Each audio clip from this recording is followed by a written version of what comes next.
7-month-old Melissa McGuinn disappeared from her Trenton neighborhood 26 years ago. It was viewed as a cold case, but now, because of the work of a few cops and bloggers and others, there are some leads in the case, and they're viewing it now as an open case worth pursuing.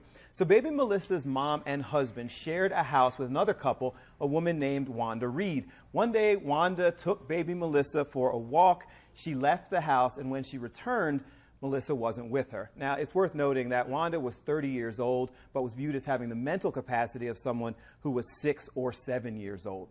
They arrested Wanda for kidnapping, but because her stories were all over the place, she said at one point that she had handed the baby off to a man outside. At another point, she said she had thrown the baby in the river. Police and the judge determined that she just wasn't fit to stand trial, and so the McGuinns were left with a bunch of unanswered questions. Wow.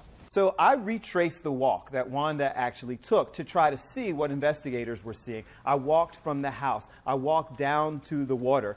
And essentially what I determined that it would have been virtually impossible for her to take the baby, go down to the water, dump the baby, and then return back to the house in the limited amount of time that she had. So you still had open questions.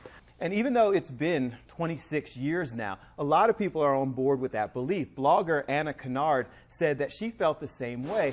You know, it's just a matter of time before she recognizes herself or someone else recognizes her, or, you know, someone that was afraid to say something back then might come forward and say, hey, you know what? I know what happened. And so far, with the renewed effort from the police, it has worked a little bit. 4 individuals have been tested against Melissa's DNA. So far, 3 of them have come back negative. They're still waiting for the results of one that they think is a good lead. But essentially what they're doing now with this investigation and the renewed publicity is trying to get people to come forward even after 26 years. But is this creating false hope? Because you now have, because of this age progression, plenty of women coming forward and thinking that they are the baby, that they are Melissa. There is a 26 or 27-year-old woman that's out there right now being tested, and the DNA results are still pending. So they may have found their girl.